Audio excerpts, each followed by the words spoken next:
ইতিহাসে এমন কোনো ঘটনা কখনো ঘটে নাই, নজিরবিহীন ঘটনা। তো সেই ঘটনা কি আপনি দেখেন নাই? কিন্তু ফেরত আইসা বিপদে বই রাখছে। তো কিছুতেই সুযোগ মিস করবেন না ডক্টর ইউনূস। সরকারের সিদ্ধান্ত ফাইনাল যে এই সরকার এই সুযোগ আর মিস করা যাবে না। বাংলাদেশ সরকার ব্যাটে বলে মিলে যাচ্ছে, জনগণ খুশি উদযাপন করছে। এবার স্বৈরাচারের প্রেতাত্মাদের জন্য একটা দুঃসংবাদ হলো এই প্রথমবারের মতন বাইরে কলিজা কাহারে বলে কত প্রকার কি এটার একটা প্রমাণ দিয়েছে আমাদের doctor Mohammad Yunus.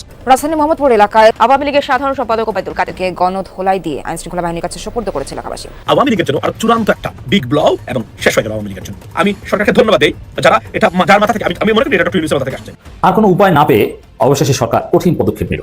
It's very tough পদক্ষেপ। সরকারকে আমরা ধন্যবাদ জানাই। সরকার সাহসী পদক্ষেপ নিয়েছে। আপনারা জানেন দর্শক, আজকের এই ভিডিওটি দেখলে আপনারা রীতিমতো অবাক হয়ে যাবেন।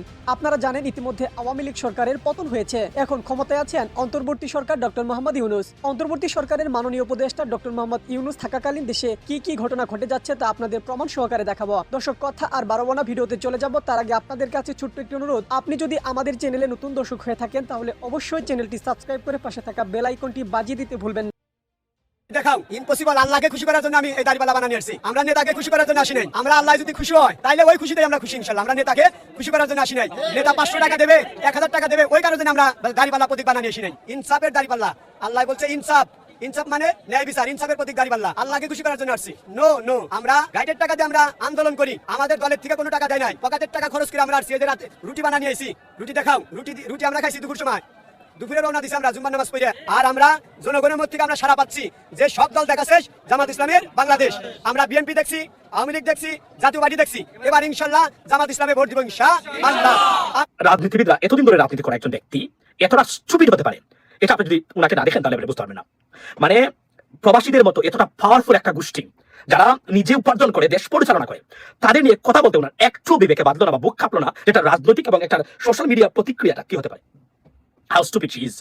এবং আমার সন্দেহ লাগে প্রথমেই আমি বলে রাখি, বিএনপি যারা দেখতেছেন উনি বিএনপিকে রিপ্রেজেন্ট করেন কিনা, নাকি ইচ্ছাকৃতভাবে বা ইন্টেনশনালি বিএনপিকে বিতর্কিত করা প্রবাসীদের কাছে এই কাজটা উনি করেছেন। আওয়ামী লীগের মতো মানে দলের মানুষও প্রবাসীদেরকে নিয়ে কথা বলার আগে বারবার চিন্তা করতো ফেসিস্ট গভর্নমেন্টের অধীনেও।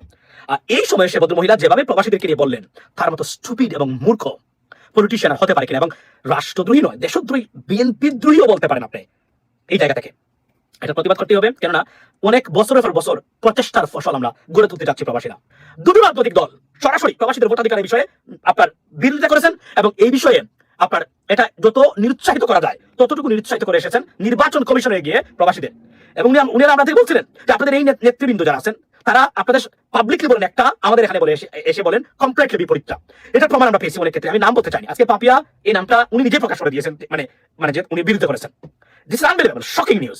মানে আমরা যাদেরকে মনে করি তারা আমাদের সাথে ছিলেন বা আমরা তাদের জন্য আছি এখনো, তারা আমাদের বিরোধিতা করেন।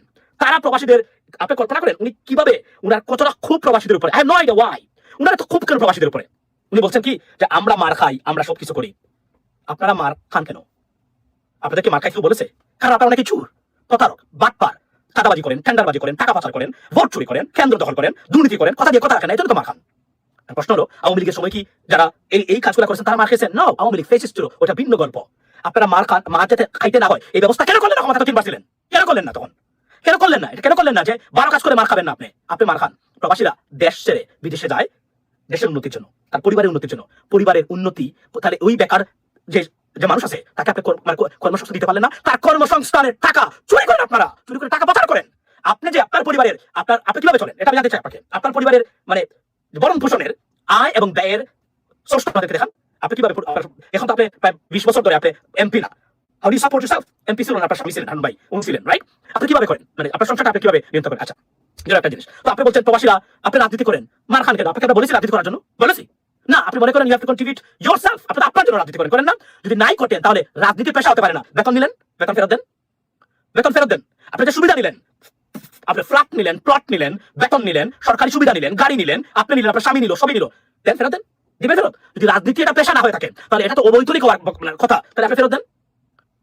কেন দিবেন না? আপনি বলবেন আমি দেশের জন্য কাজ করি। ঠিক প্রবাসীরা একইভাবে কাজ করে, যদিও সে তার ব্যক্তি নিজেকে সাপোর্ট দেয়, ইভেন্চুয়ালি এই টাকাটা এই যে শাড়ি পরেছেন আপনি, যখন পড়তেন গাড়ি আনতেন ওই 4 টাকায়, কারণ আপনারা $100 বাংলাদেশে আনার ক্ষমতা আপনাদের কোন রাজনীতিবিদ নেই, বরং এটা এই প্রবাসীদের পাঠানো টাকাটা কিভাবে এখান থেকে লুটপাট করে পাচার করা যায় সেটাই আপনারা করেছেন। আপনারা যে দলের হন না কেন এই কাজটাই তো আপনারা করেছেন। আপনি মানে কি দলে বক্তব্য দেন এগুলা যে আমরা মার খাই? আপনারা মার খান কেন? মার না খাওয়ার এই পরিস্থিতি সৃষ্টি করে দিলেন না, করলেন না, কারণ ক্ষমতা থাকতে হবে। আর ক্ষমতায় রাজনীতি করে ক্ষমতায় যান, মিষ্টি খান, মধু খান, কে খায়? প্রবাসীরা খায় না, আপনারা খান। তখন মধু খাইতে তখন মনে থাকে না? মধুতে 20 বছর খেয়েছেন, 3 বার এমপি আছেন, 2 বার এমপি আছেন, খেয়েছেন, কাউকে শরীক করেছিলেন তখন? বরং যে কাজটা করা সে কাজটাই তো করেন নাই, খাবি খান, টাকা মেরে খেয়েছেন। আপনার টাকা 1 টাকা, আপনার 100 টাকা প্রজেক্ট করেছেন 10,000 টাকা দিয়ে, এগুলো মনে নাই? সুবিধা নিবেন, সবকিছু করবেন, টাকা পাচার করবেন, বাড়ি বানাবেন, প্লট নিবেন, ফ্ল্যাট নিবেন, সবকিছু নিবেন, আর মামলা খাবেন না দুর্নীতি করার পরে, অপরাধ করার পরে? এটা তো হতে পারে না। দর্শক, একটা বিরাট সুখবর হচ্ছে যে ডক্টর ইউনূস যদি চলে যান, যেতে পারেন, জুলাই সনদ যদি কার্যকরভাবে না দিতে পারেন তাহলে ইউনূস নিজেই চলে যেতে পারেন কারো দাবি ছাড়াই। ডক্টর ইউনূস যদি চলে যান তারপরও জনগণের চূড়ান্ত বিজয় হবে। যে এমন না যে ইউনূস চলে গেলেন অন্য কে আসলো, হাসিনার বিচার হবে কিনা, সুষ্ঠু নির্বাচন, রাষ্ট্র সংস্কার হবে কিনা, তা না, হবে এবং ভালোভাবেই হবে। এমনকি বিষয়টা এখন এত, আমি সুখবর বলছি এই কারণে, এত সুন্দরভাবে এগোচ্ছে, পারিপার্শ্বিক ঘটনা এমন ভাবে ঘটছে, বিএনপি ক্ষমতা আসলেও হাসিনার বিচার হতে হবে। দেখেন, বিএনপি যে রাজনীতি করছে তার একটা কৌশল হচ্ছে এখন আওয়ামী লীগের ভোট বিএনপি টানতে চায়, কারণ বিএনপির ভোট ওই জামাত এনসিপিতে চলে যাচ্ছে। এখন বিএনপি কি করবে? এজন্য এখন আওয়ামী লীগের ভোট টানতে চায়। এটা অবাস্তব অ্যানালজি। আওয়ামী লীগের লোকজন বিএনপিকে ভোট দিবে আর বিএনপি আওয়ামী লীগের ভোট টানতে পারবে, এটা হাস্যকর। তো এই জায়গাটায় বাস্তবতা হচ্ছে যে বিএনপি সুযোগ পেলেই, দেখেন না ছাত্রদল সুযোগ পেলেই ছাত্রদল আওয়ামী লীগকে কিভাবে পিটায়। অতএব বাস্তবতা হচ্ছে বিএনপি ক্ষমতা আসলে আন্তর্জাতিক কারণে, পারিপার্শ্বিক অবস্থার বিবেচনায় বাংলাদেশের, ধরে নিলাম বিএনপি ক্ষমতা আসবে নেক্সট ইলেকশন, ধরে নিলাম, হবে না কিন্তু ধরে নিলাম, বাংলাদেশের ইন্টারনাল যে সমীকরণ যা ঘটবে এবং ইন্টারন্যাশনাল যে রিয়ালিটি, এগুলো বিবেচনায় বিএনপি বাধ্য হবে হাসিনার বিচার করতে। এই ট্রাইব্যুনালের অধীনে এই বিচার চলবে। ইকবাল করিম ভুইয়া পরবর্তী চিফ অ্যাডভাইজার হোক আর যেই হোক, মাহমুদুর রহমান হোক আর যেই হোক, পিনাকি ভট্টাচার্যরা এসে উপদেষ্টার দায়িত্ব নিক, হাসিনার বিচার হবে, এটা কেউ ঠেকাতে পারবে না। হাসিনার আর কোনো রাস্তা থাকছে না। এখন ভারতের জন্য হাসিনা খুব বিব্রতকর এবং গলা কাটা হয়ে উঠছে। বাংলাদেশ সরকার বা বাংলাদেশের জনগণ অভিযোগ করতো হাসিনা গণহত্যা করেছে, কিন্তু ইন্টারন্যাশনালি প্রমাণিত ছিল না। কিন্তু এখন বিবিসি ইন্টারন্যাশনালি প্রমাণ করে দিয়েছে। তাহলে বিষয়টা কি দাঁড়ালো? ভারত একজন আন্তর্জাতিকভাবে স্বীকৃত, জাতিসংঘ স্বীকৃত একজন গণহত্যাকারীকে আশ্রয় দিয়েছে। তাহলে ভারত নিজেও বেকায়দা, এটা নিয়ে বিভিন্ন জায়গায় বিব্রতকর পরিস্থিতি পড়ছে। অতএব এই পরিস্থিতিতে বাংলাদেশে হাসিনার বিচার ঠেকানোর মতো মূল কারণে এমন কোন সরকার বাংলাদেশে আসতেই পারবে না যে হাসিনার বিচার করবে না। বরং টিকে থাকার জন্য হাসিনার বিচার আরো দ্রুত করবে, বিপদে পড়লেই হাসিনার বিচারের গতি বাড়িয়ে দিবে, রায় কার্যকর করবে, বলবে যে দেখো আর কিছুতে না পারলেও এই যে বিচার করেছে, এই যে আওয়ামী লীগের অমুককে ফাঁসি দিয়েছি। তখন হাসিনা যে কাজটা করতো, জামাত নেতাদের ফাঁসি দিত এবং কিছু কিছু নেতার ফাঁসি রেখে দিত। যখনই দেশে কোনো অস্থিরতা তৈরি হতো অথবা আওয়ামী লীগের জন্য কোনো নেগেটিভ দিক তৈরি হতো যে না এরা এই জিনিসটা পারছে না, এটা একটা দুর্বলতা, তখনই একজনকে ফাঁসি দিয়ে জনগণ দৃষ্টি এদিকে ঘুরিয়ে দিত, বলতে যে এই দেখো ফাঁসি দিচ্ছে, তখন সবাই দৃষ্টি দেখতো ফাঁসি দিয়ে। এটা হাসিনা করতো। তো বাংলাদেশে যারাই ক্ষমতা আসুক তারাও হাসিনার বিচার তো করবেই, আওয়ামী লীগ নেতাদের ফাঁসি দিবে এবং কিছু কিছু রেখে দিবে, বিপদে পড়লেই বলবে যে অমুকের ফাঁসি কালকে, জনগণ তখন উঠে নিয়ে ব্যস্ত থাকবে। অতএব এই বিচার বন্ধ হবে এরকম কোনো রাস্তা নেই। তো বাংলাদেশের সংস্কার নিয়ে প্রশ্ন আছে, নির্বাচন কখন হবে কি এটা নিয়ে অনিশ্চয়তা আছে, কিন্তু হাসিনার বিচার হবে, আওয়ামী লীগের বিচার হবে, এটা নিয়ে কোনো অনিশ্চয়তা নেই। 2-4 জনের যে ফাঁসি হবে আওয়ামী লীগের, এটা নিয়ে কোনো অনিশ্চয়তা নেই। এরা কি এখনো মেম্বার হওয়ার যোগ্যতা অর্জন করছে বাংলাদেশে? আওয়ামী লীগে মূলত চায় যে নির্বাচনটা কাল বিলম্ব হোক, যেন আরেকটা 1-11 সৃষ্টি হয়। আমরা যারা রাস্তাঘাটে থাকি, চায়ের দোকানে বসে রাজনীতি আলাপ করি, আমরা কিন্তু ভিতরের খবর জানি না। ভিতরে আরেকটা ষড়যন্ত্র চলছে। আমরা সাধারণ জনগণ পাড়া মহল্লায় চায়ের দোকানে বলতেছি ইউনূস সাহেব ভালো, উনিই থাকুক, কিন্তু আসলে যে ভিতরে কি হচ্ছে এটা সাধারণ জনগণ যারা রাজনীতি করে না তারা ওই ন্যারেটিভটা বুঝতে চেষ্টা করতেছে না। ভিতরে আরেকটা ষড়যন্ত্র চলছে। নির্বাচিত গভর্নমেন্ট যদি ক্ষমতায় না আসে, দেশের আইন শৃঙ্খলা থেকে শুরু করে কোনো সেক্টর শৃঙ্খলার মধ্যে আসবে না। উনি একজন সম্মানী ব্যক্তি, তিনি একজন জ্ঞানী ব্যক্তি, তিনি একজন প্রফেসর, সব ঠিক আছে, কিন্তু উনি যে খেলবেন, উনি বলছেন উনি বড় মাঠের খেলোয়াড় ডক্টর ইউনূস সাহেব, কিন্তু উনাকে বল জুগিয়ে দেওয়ার মতো নির্ভরযোগ্য স্টেক উপদেষ্টা পরিষদে নেই। আপনি দেখেন যে বর্তমান সাম্প্রতিক একজন বাংলাদেশের হাক্কানি আলেম তিনি বলেছেন ডক্টর ইউনূস যেভাবে ক্ষমতা এসেছে এটা নাকি নবী রাসূলের কাঁধে এসেছে। ভাই, অতিভক্তি সুরের লক্ষণ। 17 বছর বিএনপি ভোট অধিকারের জন্য শেখ হাসিনার সাথে লড়াই করেছে, সংগ্রাম করেছে, জীবন দিয়েছে, রক্ত দিয়েছে। এখন আপনারা বলতেছেন যে মালিক ট্যাক্স সরাইতে পারে নাই বিএনপি, খালেদা জিয়াকে মুক্ত করতে পারে নাই। আসলে শেখ হাসিনা তো চেঙ্গিস খানের মতো রাজনীতি করছে, একেবারে হিটলারের মতো। সেখানে তো কেউই হাসিনার সামনে দাঁড়াতে পারে না, কারণ প্রশাসন সরাসরি গুলি করছে বাকির মতো। এই জন্য হয়তো বিএনপি যারা করে তারা রাস্তায় দাঁড়াতে চেষ্টা করছে, কিন্তু তারা গুলির সামনে আপনি কতক্ষণ দাঁড়াবেন? কিন্তু 5 তারিখে যেটা হয়েছে সেটা তো একেবারে সকল আমজনতা মিলেই রাস্তায় নেমেছে, আমাদের কোমল মতো শিক্ষার্থীদের ভবিষ্যৎ চিন্তা করে। এবং যখন আমার সন্তান বা আমার ভাই চোখের সামনে গুলিবিদ্ধ হয়েছে, তখন এটা সকলের হৃদয়ে আঘাত লাগছে, দেখে আমরা সবাই নামছি। না হলে কি শেখ হাসিনার প্রথমেই তো? এখন আপনারা যে নির্বাচন কাল বিলম্ব করতে চাচ্ছেন, ডক্টর ইউনূস সাহেব একজন সম্মানী ব্যক্তি, বিএনপি উনার প্রতি পূর্ণাঙ্গ সমর্থন আছে বিদায় উনি এখনো ভালো আছেন। যদি বিএনপি উনার কাছ থেকে সমর্থন ফিরিয়ে নেয়, তাহলে উনি যেটা বলছেন যে আমি পদত্যাগ করতে পারি, তো তাহলে তো পদত্যাগ করবে, একটা অন্যরকম একটা 1-11 সৃষ্টি হয়ে যেতে পারে দেশে। তাহলে এটা চাচ্ছে এক ধরনের উশক্তি মহল, দেশ বিরোধী স্বার্থন্বেষী মহল। তারা একটা বয়ান তৈরি করছে যে ডক্টর ইউনূস 5 বছর পর্যন্ত ক্ষমতায় থাকুক। নির্বাচিত গভর্নমেন্ট যদি ক্ষমতায় না আসে, দেশের আইন শৃঙ্খলা থেকে শুরু করে কোনো সেক্টর শৃঙ্খলার মধ্যে আসবে না।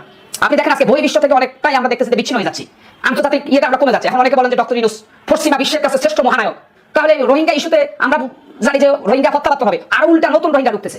তাহলে ডক্টর ইউনূস সাহেব কি করছেন? উনি একজন সম্মানী ব্যক্তি, তিনি একজন জ্ঞানী ব্যক্তি, তিনি একজন প্রফেসর, সব ঠিক আছে, কিন্তু উনি যে খেলবেন, উনি বলছেন উনি বড় মাঠের খেলোয়াড় ডক্টর ইউনূস সাহেব, কিন্তু উনাকে বল জুগিয়ে দেওয়ার মতো নির্ভরযোগ্য স্ট্রাইকার তো উপদেষ্টা পরিষদে নেই। আপনি দেখেন যে বর্তমান ডক্টর ইউনূস সাহেবের আশেপাশে যেসব উপদেষ্টা আছে, এদের অনেকের বয়স 26-27 বছর ভাই, এরা ফিটার খাওয়া বাচ্চা 21 দিনের ভাই, এরা কি বুঝে দেশের ভাই? তো ডক্টর ইউনূস সাহেব উনি পদত্যাগের একটা গুঞ্জন নাহিদ ইসলামকে ডাকলেন, অথচ তিনি জামাতকে ডাকলেন না, বিএনপিকে ডাকলেন না। তার মানে কি এনসিপি কি ভাই? এনসিপি যে ধরটা, এরা কি এখনো মেম্বার হওয়ার যোগ্যতা অর্জন করছে বাংলাদেশে? আপনারা কেন ভাই বাস্তবতা বুঝেন না? আর আমাকে বলতেছেন আমি বিএনপি আওয়ামী লীগের দালালি করতেছি, বিএনপির দালালি করতেছি। ভাই হয়তো একদিন বুঝতে পারবেন যে বাস্তবতা কোনটা। আমরা যারা সাধারণ পাবলিক আছি, আমরা যারা রাস্তাঘাটে থাকি, চায়ের দোকানে বসে রাজনীতি আলাপ করি, আমরা কিন্তু ভিতরের খবর জানি না। ভিতরে আরেকটা ষড়যন্ত্র চলছে। আমরা সাধারণ জনগণ পাড়া মহল্লায় চায়ের দোকানে বলতেছি ইউনূস সাহেব ভালো, উনিই থাকুক, কিন্তু আসলে যে ভিতরে কি হচ্ছে এটা সাধারণ জনগণ যারা রাজনীতি করে না, তারা ওই ন্যারেটিভটা বুঝতে চেষ্টা করতেছে না। ভিতরে আরেকটা ষড়যন্ত্র চলছে। আপনি কি দেখেন নাই ম্যাডাম পলকের অবস্থা? হাই হাই, পলক কখন মাপ চাইছে? আপনি মনে করছেন ও নিজের ইচ্ছায় মাপ চাইছে? না না না, নেত্রীর আদেশ ছিল যে এক্ষুনি মাপ চাও, না তো সব শেষ হয়ে গেল। কারণ প্রবাসীরা শটডাউন করে দিয়েছিল, কোনো টাকা পাঠাচ্ছিল না, ডলার পাঠাচ্ছিল না, রেভিডেন্স বন্ধ হয়ে যাওয়াতে আইসা মাপ চাইতেছিল পলক। বুঝছেন আপনি? 3-4 দিনই অবস্থা কাহিল করে দিছিল। আজকে যদি এই প্রবাসীরা এই কথাগুলো নিয়ে প্রতিবাদ জানায়, যদি বলে আমাদের কাছে ক্ষমা চাইতে হবে, নাহলে আমরা রেভিডেন্স পাঠাবো না, 3 থেকে 4 দিন আর 7 দিন এর মধ্যেই কিন্তু জানেন মাপ চাইতে হবে। কেউ রক্ষা করতে পারবে না ম্যাডাম আপনাকে। আপনার দলের যে প্রধান, উনিও আপনাকে রক্ষা করতে পারবে না, বহিষ্কার করে দিবে। তো প্রবাসীদের চাপে বহিষ্কার করে দিবে। এই ধরনের কথা বলেন না ম্যাডাম, ওনাদের অবদান বোঝেন না। আপনি কি এটা জানেন না? ওনারা টাকা পাঠায়, যে ওনারা যে টাকা পাঠায় ব্যাংকের মাধ্যমে, ওই ব্যাংক যে ট্যাক্স কাইটা নেয়, ওই টাকা কোথায় যায়? ওইটাই তো এভিডেন্স, ওইটাই তো জমা হয়। এই যে বাংলাদেশের যত ইউটিউবার আছে, আমি শুধু আমরা যেটুকু পেমেন্ট পাই, ওইটা তো ডলারের মাধ্যমে পাই, ব্যাংকে যায়, ওইখান থেকে কত কাইটা রাখে। এই প্রবাসীদের মতো আমরাও কিন্তু এভিডেন্স যোদ্ধা, এটা মাথায় রাখেন। এত অবহেলা করেন না। ওনাদের কি কোনো অবদান ছিল না 5ই আগস্টে অভ্যুত্থানে? ছিল ম্যাডাম, ভুলে গেলে হবে? বলেন। ওনারা এমন দেশে প্রতিবাদ করছে, যে দেশে প্রতিবাদ করা মানে জানেন, ওই যে ঝুলাইয়া দেওয়া। 54 জন ধরা পড়ছিল, খেয়াল করেন নাই? কে ধরাইছিল? প্রাক্তন প্রধানমন্ত্রী ফোন করে বলছিল অ্যাম্বাসেডরকে, বাংলাদেশ অ্যাম্বাসেডরকে, যে এদেরকে এখনই পুলিশে দাও। 54 জনকে নিয়ে গেছিল। আমাদের প্রধান উপদেষ্টা ডক্টর ইউনূস স্যার আইসা প্রথম কাজটা কি করছিল? এই 54 জনকে খালাস করছিল। ইতিহাসে এমন কোন ঘটনা কখনো ঘটে নাই, নজিরবিহীন ঘটনা। তো সেই ঘটনা কি আপনি দেখেন নাই? প্রবাসীরা কেন জেলে গেছিল? ওনারা এই জুলাই অভ্যুত্থানের সাথে ছিল, যে যেখানে ছিল সেখান থেকে, বিশেষ করে মালয়েশিয়া থেকে ভাই হাজার হাজার না ভাই লক্ষ লক্ষ প্রবাসী রাস্তায় নেমে গেছে।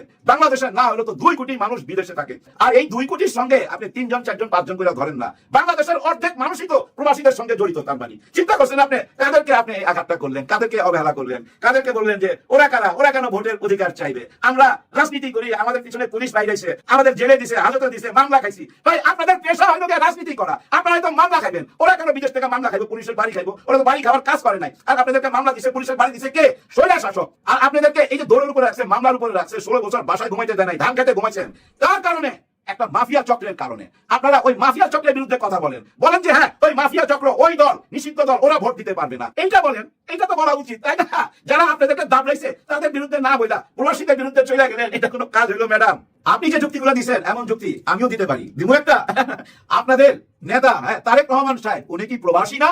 উনিও তো প্রবাসে, তাই না? তো প্রবাসীদের নিয়ে আপনি এই কথাটা কেন বললেন? আসলে আপনি বলছেন অন্য একটা অ্যাঙ্গেল থেকে, যেটা আমরা বুঝতে পারি। হ্যাঁ, ওই যে প্রথম গল্পটা যে বললাম না, জনগণ বুঝতে পারে নেতারা কি বলতেছে, জনগণ ক্লিয়ার এখন। কারণ কি ভাই জানেন? কারণটা আপনারা আগামীকাল বুঝতে পারবেন, একদম আয়নার মতো পরিষ্কার দেখতে পাবেন। এই যে জামাতে ইসলাম কালকে মহাসমাবেশ লাগছে না, ওনাদের 7টা দাবি, এই 7টা দাবির মধ্যে একটা দাবি কি জানেন? প্রবাসীদের ভোটের অধিকার দিতে হবে, নাইলে কোনো নির্বাচন হবে না। এই ধরনের ঘোষণা আসতেছে, এটা ওনারা জানা গেছে ভাই। প্রবাসী ভাই বোনদের ভোটের অধিকারের জন্য জামাতে ইসলাম, এনসিপি, চরমনাই পীর সাহেব, ওনারাই প্রথম দাবি তুলছে একসঙ্গে যে ওনাদের ভোটের অধিকার দিতে হবে। এখন ঘটনা হয়েছে কি জানেন? এই যে ভোটের অধিকার সরকার তো দিবেই, দিলে কে ভোটটা পাবে বলেন? আপনার জন্য যে ফাইট দিল, আপনি তো তাকেই ভোটটা দিবেন। প্রবাসীদের ভোটের অধিকার জন্য কে প্রথম মুখ খুলছে, তারাই তো ভোট পাবে। ওইটাই হলো সবচেয়ে বড় দুশ্চিন্তা। 1 কোটি ভোটার, 1 কোটি প্রবাসী ভাই বোন ভোট দিতে পারবে। 2 কোটির উপরে বিদেশে আছে, ওনাদের সমস্ত পরিবার এখানে, ওনাদের পরিবার পরিজন এখানে, মা এখানে, বাবা এখানে, ওয়াইফ এখানে, ভাই ব্রাদার, মামা ভাইনা সব তো এখানে। ওইখান থেকে যদি বলে ও মা, ও বাবা, ও ভাইনা, ভোটটা দিবি কিন্তু ওই জায়গায় যারা আমাদের ভোটের অধিকার আইনা দিছে। এইটাই হলো সবচেয়ে বড় দুশ্চিন্তার কারণ। হ্যাঁ, আমরা বুঝি ম্যাডাম, কেন বুঝুন না? আপনি যদি এই ভোটের অধিকারকে সাপোর্ট দিয়ে কথা বলতেন, তাহলে কিন্তু অনেক প্রবাসী ভাই বোন আপনাদের আছে। কিন্তু এই যে গত 16 বছরে বাংলাদেশ থেকে অনেক মানুষ কিন্তু পালায় গেছে, মামলা খায়া, মোকদ্দমা খায়া। এর মধ্যে বিএনপির আছে ভাই, জামাতের আছে, সিনিয়র সিভিলের আছে, অনেকেই ভাই জান নিয়ে পালায় গেছে, যার যেমন ভাবে সমর্থ আছে ওই অ্যাঙ্গেলে পালায় গেছে। আবার এই 5ই আগস্টের পর অনেকে ফেরত আসছে ভাই, কিন্তু ফেরত আইসা বিপদে পড়ে গেছে। তো দেখতেছে দেশের কি অবস্থা, ওদের মনের মধ্যে একটা প্রশ্ন, কি হতে যাচ্ছে? কারণ আমরা সবাই তো এক জায়গায় আসতে পারি নাই, আমাদের ধান্দা অন্যরকম। ধান্দা বলতে আবার খারাপ অর্থে নিয়েন না, ধান্দা ওই যে হিন্দিতে বলে বিজনেস, বিজনেস ব্যবসাকে ধান্দা বলে। হ্যাঁ, আর এই ধান্দার সাথে যদি ভাই একটু একটুখানি ধর্ম ঢুকায় দেওয়া যায় তাই কিন্তু জৈমা ক্ষীর হয়ে যায়। যেমন দেখেন ভারতে 1 লিটার দুধের দাম 50 টাকা ইন্ডিয়ান কারেন্সি। দর্শক, সম্পূর্ণ ভিডিওটি দেখলেন, আশা করি বিষয়টি বুঝতে পেরেছেন। এ নিয়ে আপনার গুরুত্বপূর্ণ মন্তব্যটি অবশ্যই কমেন্ট বক্সে জানিয়ে দিবেন। ধন্যবাদ।